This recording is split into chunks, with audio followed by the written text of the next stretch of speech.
Okay, thank you everybody for coming to our session on leading transformational change with a small team. The goal of our presentation is to give all of you information, tips, and tricks on how to take on a more active leadership role, even if you only have very limited resources and a very small team, to affect transformational change within your homelessness support systems.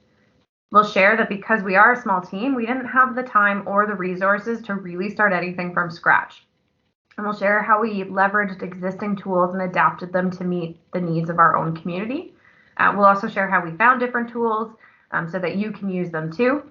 And we'll also give everybody an overview of where to find our tools through the Built for Zero website and our own website to provide you with those tools so that you can take them and adapt them from your own communities instead of starting from scratch.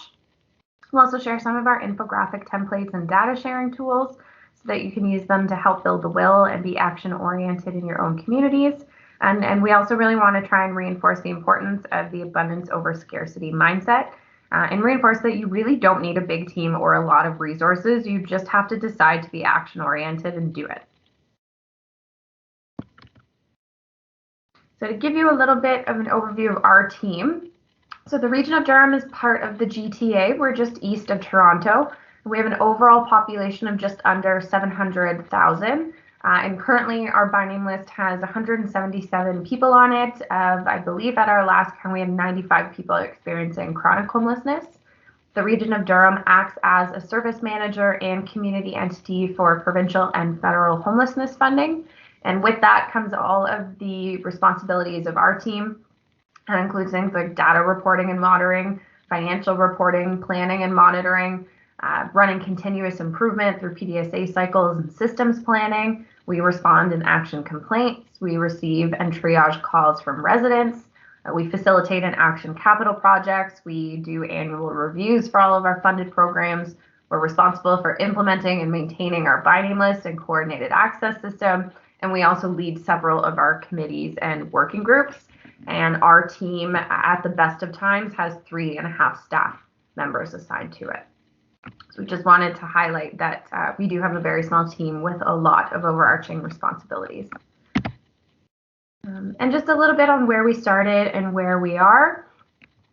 So before we made the decision to be action oriented, it's really the difference between being extremely busy and being effective.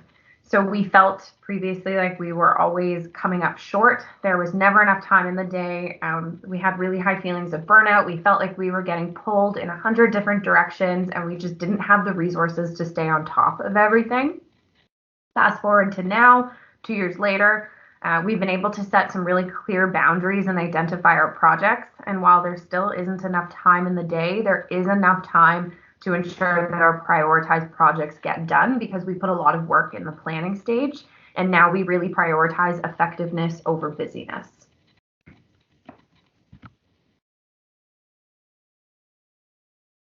Okay, so this slide outlines moving from management to leadership. By shifting to this practice, it allowed our team to gain valuable insight on direct needs and aligning together as a community. So by doing this, our tips for moving from management to leadership are shown below. Our first point is transform your advisory tables. And what we mean by this is streamlining committees and building capacity within our advisory tables to be able to make decisions together as a community. An example of this is that we have other team members who aren't regional staff having input and being part of the decision making. The next point is call it like it is. You can't do everything and don't be afraid to reach out and ask questions. We also set expectations as program experts to be action-oriented. An example of this is to hold workshops and needs assessments for consistent input from community partners. Another example is that we have community workshops such as Rent Smart, as well as completing the Reaching Home Homelessness Strategy Leadership Enhancement Workbook together as a community, and input on prioritization criteria. The last point is develop a focused mission and vision in collaboration with community partners. So again, using the Reaching Home Strategy Leadership Enhancement Workbook that has been worked on together to identify your vision and mission. Some bright spots and takeaways from this point is make sure everyone has a voice. People need to feel valued. Also, use leadership for future planning. So have a wish list of projects that are needed in your community based on your data so you can act quickly if funding becomes available. And ask questions instead of leading discussions and be comfortable with that awkward silence.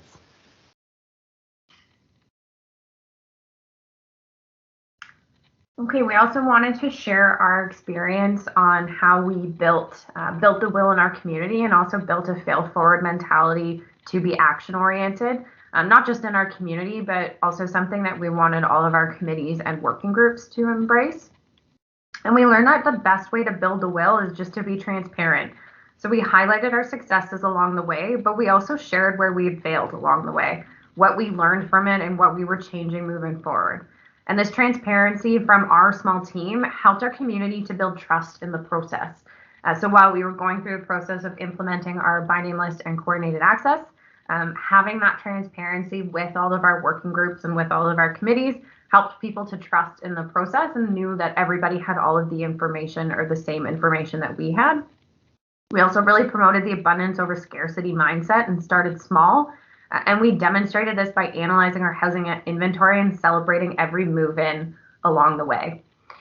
We also felt the abundance over scarcity mindset helped us shift the way we were having conversations in our community. So what we found before is we were spending a lot of time kind of talking in circles in a lot of the committees that we sat on, talking about gaps. And it's really hard when you're only talking about gaps to be action oriented and to figure out what you're going to do to address that gap. So when we flipped those conversations to focus on what was working well in our system, highlight what was working well, and continue to build on what was working well, those gaps started to close themselves over time. And it's a lot easier to be action oriented when you're working on increasing things that are working well instead of trying to figure out what you can implement for something that isn't.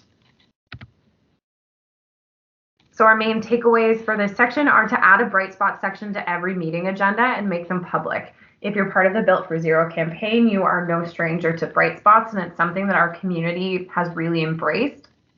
So we highlight big wins from our coordinated access system, breaking down barriers and silos. We highlight small wins, so those monthly move-ins or specific success stories. We add them to every meeting agenda, again, to keep the mindset of let's build on what's working in our community. Again, be transparent about what isn't working and listen to people when they have ideas and test those new ideas. So another thing we spent a lot of time doing previously, again, was kind of sitting and talking in circles about anecdotal things that we wanted to try or anecdotal problems that we thought were happening in our system. Now that we use data and we can test what's happening, we can actually start to build some information behind them to say, is this actually something that we need to focus our time on? Or is our time better spent somewhere else? And the last is to speak the language of whoever you're presenting or talking to. You really have to adopt that what's in it for me mindset. So when we were talking to funded community partners about coordinated access and by name lists, those conversations looked a lot different than we were trying to engage partners who weren't funded to pull names from our by name list. So just maintaining that mutually beneficial system and the what's in it for me mindset. So having adaptive leadership strategies is also something that our team has embraced. And during the height of the COVID-19 pandemic, we decided to implement our by name list and coordinated access system. So we had started the planning process a few months before COVID. However, we knew that we could leverage the urgency of the pandemic and the emphasis on housing and homelessness to make the changes to our system that we knew we needed. So we started small and eventually rolled out our by name list policy manual. And over time, we continued to add new policies and procedures and developed our more in-depth coordinated access manual. We started getting more reliable data from our by name list, and we were able to celebrate wins in our community, including sharing our monthly move-ins to highlight the incredible work being done by our partners. We remain really flexible with our coordinated access processes and are continually taking feedback from community partners on what is and isn't working and adapting our processes accordingly in order to continually improve our system. We also learned that remaining action-oriented is vital in moving from the thinking and talking stage to the action stage. And not being afraid to fail means that we can test out our ideas and modify them as needed without feeling like things need to work perfectly the first time we try something. So some key takeaways from having adaptive leadership strategies include embracing this fail-forward mentality.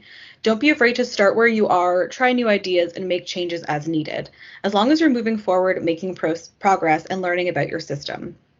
Setting short, actionable goals helped us make small but significant changes to our system. But when developing our coordinated access system, we started by creating and testing a few policies at a time and just adjusted them as needed.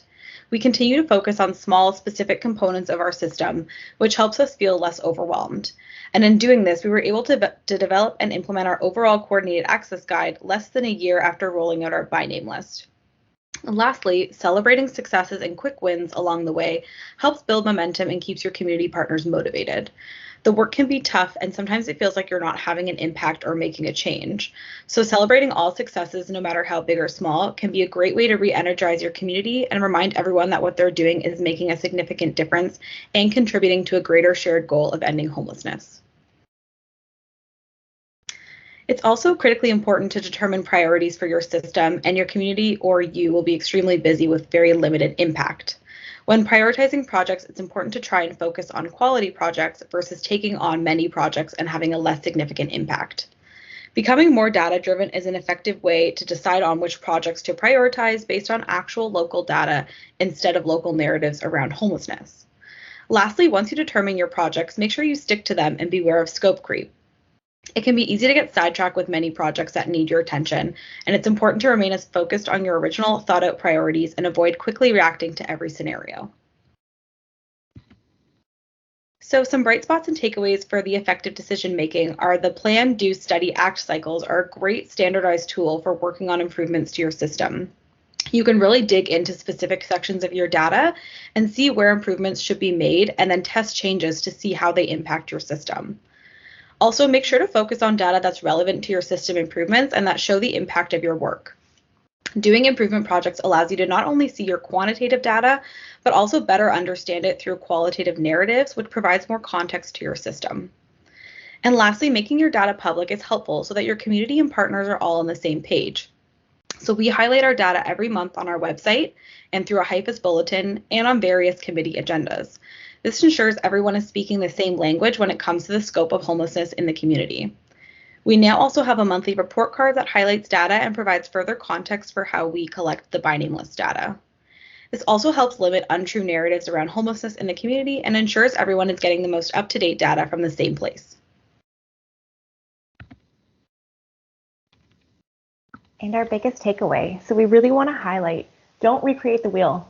Make sure that you reach out to other communities or other agencies that are in similar form and ask for help, and then adapt those other communities' resources to meet your needs.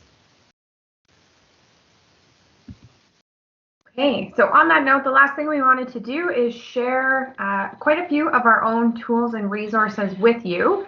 I know the slide deck is also being provided, so you can use the links directly, but we wanted to give a little bit of an overview. So the first is our by name list and coordinated access manual. So these are both, oh, just bear with me for 1 second here. There we go. So they're both available through the Built for Zero website. If you're not familiar with it, they're under the coordinated access tools and community examples. So ours are here. We have both available depending on where you're at and if your community uses HIFAS or not. So when we started small with our by name list, we were using Excel. So you can see the pre-HIFAS implementation process guide here. And now that we've moved into Excel, moved into HIFAS, we have updated that process guide. We have both available for you. We also wanted to share our coordinated access and by name list infographic. This is something that we found to be very helpful when we were building the will in our community, trying to explain across our community what a by name list is and why it is important. So we include the components of coordinated access system, the steps that coordinated access takes, and most importantly, why it's important and where people can find more information. We also have this available in a Word format if you would like us to send it to you so that you can take it and adapt it to your own community's needs. The next infographic we wanted to share with you is making the connection between your by name list and coordinated access system and housing opportunities. One of the biggest questions we had in our community when we were talking about implementing our by name list and coordinated access system and trying to build that will is it's all well and good if you have this great new system, but how do people actually become housed? So we tried to explain to people the difference between supports and services for people on our by name list who had lower support needs and the supports and services available for people on our by name list who had higher support needs. Again, we were really trying to get everybody to speak the same language when we were talking about our system. Something newer for us here is our monthly Built for Zero report card. And if Peterborough is on the call, a big shout out to Peterborough. We had taken one of their tools and adapted them for our own community. So we recently rolled this out, and this is how we're promoting transparency and data sharing in our community. So this is something we update every single month and send out, again, trying to keep our community on the same page. It also helps us frame the projects that we're working on. So for example, some of the PDSA cycles that we're running right now, when we share information about those publicly, we can connect them back to our monthly report cards to explain why we're focusing on these projects at this time, and it's not something that we're doing in isolation.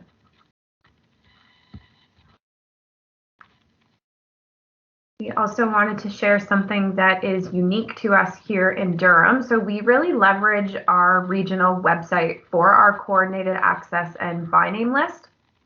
And this is one of the ways that we do that. So we have a vacancy form. So all of the housing programs and outflow programs that are attached to our by name list come to this central website, and they let us know whenever they have a vacancy. We then have a list of what all of the different eligibility criteria are for each of the programs. And when they hit the submit, this goes directly to our by name list and HIFIS coordinator, who then takes that information and is able to match people from our by name list. The other benefit of doing it through our regional website is that the website itself on the back end keeps stats of how many vacancies we're getting, who is submitting the vacancies, and when they're submitting the vacancies. So it's not something we have to track separately. The website does it all for us. Lastly, we wanted to share another example of a tool that we have adapted from another community. So Waterloo, we had learned about Waterloo's Renters Toolkit, and in conversations with our own housing outreach teams and housing outreach agencies, we were finding that staff had very, very high caseloads, and a lot of the folks on their caseloads had very low acuity. So we wanted to create a self-help option so that people had a resource that they could access without having to be attached to a case manager. So we created our own Renters Toolkit here in Durham. It includes things like how to prepare for your housing search, how to search for housing, securing housing and making it a home, and staying housed and then deciding to move. So there's different tools that people can download. There's different information sheets, and we're also right now in the process of adding videos to this website as well. And that is our presentation. Thank you very much for attending, and we are looking forward to all of the questions.